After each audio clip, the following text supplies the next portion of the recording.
Assalamualaikum warahmatullahi wabarakatuh. Perkenalkan, nama saya Mita Tri Anggara dengan NPM 19411255. Saya dari Fakultas Ekonomi Bisnis Manajemen 19GX, Universitas Teknokrat Indonesia.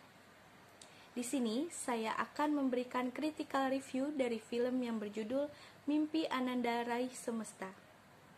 Dari judulnya saja, kita sudah bisa mengetahui bahwa film ini adalah film tentang mimpi seseorang. Film ini bergenre pendidikan yang disutradarai oleh Sahrul Gibran, diproduksi oleh Multi Buana Crescendo, dan ditulis oleh John Derantau. Film yang berdurasi 105 menit ini dibintangi oleh tokoh-tokoh utama yaitu Kinaryosi sebagai Tupon atau ibu dari Sekar Palupi, Teku Rifnu sebagai Surip, suami dari Tupon atau ayah dari Sekar Palupi, Acha Septriasa sebagai Sekar Palupi, dan Chelsea Riansi sebagai Sekar Palupi kecil. Dan didukung oleh pemain-pemain lainnya seperti Jajang Cenur, Ence Bagus, Kholidi Asadil Alam, dan Berliana.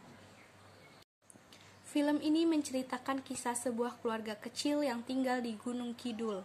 Keluarga ini berasal dari kalangan yang sangat sederhana, bahkan bisa dikatakan tidak berkecukupan.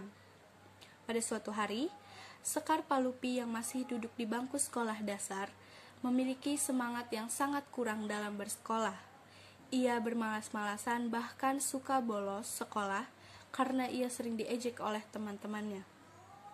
Seketika suasana keluarga ini pun berubah. Ayah Sekar Palupi mengalami kecelakaan di tempat ia bekerja dan mengakibatkan meninggal dunia. Kehidupan keluarga ini pun semakin kelam. Tetapi, hal inilah yang membuat Sekar Palupi merubah pola pikirnya. Ia menjadi sangat bersemangat dan berjanji kepada ibunya bahwa ia akan bersungguh-sungguh dan lebih giat dalam belajar. Hal ini membuat Tupon atau ibu dari Sekar sangat yakin bahwa ia dapat memberikan pendidikan yang tinggi kepada anaknya, bahkan sampai ke luar negeri. Setelah kepergian suaminya, Tupon menghidupi anaknya seorang diri. Ia menjadi pedagang tempe keliling demi mencukupi kebutuhannya dan membiayai pendidikan anaknya. Ia tidak mau Sekar menjadi seperti dirinya yang buta aksara dan hanya menjadi seorang pedagang tempe keliling. Ada satu adegan yang memperlihatkan perjuangan Tupon demi pendidikan anaknya. Suatu ketika Sekar ingin mengerjakan PR, ia kehilangan pensilnya. Pada saat itu, keadaan di luar rumah sedang hujan lebat, tetapi Tupon tidak memikirkan hujan tersebut.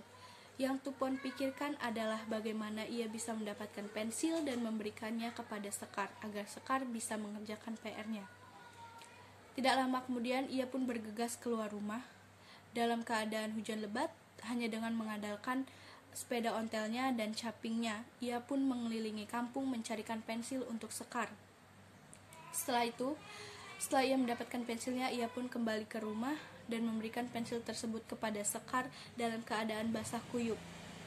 Hal inilah yang memperlihatkan bahwa perjuangan Tupon untuk Sekar dalam pendidikannya tidaklah main-main. Apapun ia lakukan, apapun ia kerjakan demi memperlancar pendidikan anaknya. Hari demi hari, pahitnya kehidupan Tupon jalani bersama Sekar hingga Sekar beranjak dewasa. Sampai pada suatu hari, Sekar menerima beasiswa di Oxford University, Inggris. Setelah menempuh lamanya pendidikan, Sekar pun mendapatkan kabar baik bahwa ia terpilih menjadi mahasiswi terbaik di universitas tersebut. Belum juga ia memberitahukan kabar baik tersebut kepada ibunya, ia pun mendapatkan kabar bahwa ibunya telah meninggal dunia. Hal tersebut membuat hati Sekar sangat hancur. Tetapi di lain sisi, ia sangat bangga, ia sangat bahagia karena ia bisa memenuhi keinginan ibunya, yaitu menempuh pendidikan tinggi dan menjadi mahasiswi berprestasi. Menurut saya, film ini adalah film yang sangat menarik. Film ini juga dibuat untuk semua kalangan, semua usia. Film ini mampu memberikan motivasi kepada kita semua, bahwa jika kita memiliki sebuah mimpi, maka kita harus menggapai mimpi tersebut. kita tidak boleh menjadikan mimpi tersebut hanya sebagai angan-angan saja, karena kita semua bisa menggapai sebuah mimpi jika kita berusaha dan berdoa. Kekurangan dari film ini adalah menurut saya perpindahan kisahnya terlalu cepat. Misalnya pada penayangan pertama, pada saat Sekar Palupi masih kecil atau di bangku sekolah dasar. Nah, itu kita sebagai penonton belum begitu menikmati kisah Sekar kecil tersebut. Sudah pindah ke kisah Sekar yang sudah dewasa. Satu pesan dari saya untuk kita semua, jangan pernah menyerah dalam menggapai impian, karena tidak ada usaha yang sia-sia, tidak ada perjuangan yang sia-sia. Hasil yang kita dapatkan akan selalu sesuai dengan usaha yang kita kerjakan. Sekian critical review film dari saya.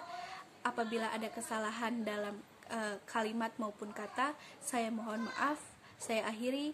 Wabillahi taufiq wa hidayah. Wassalamualaikum warahmatullahi wabarakatuh.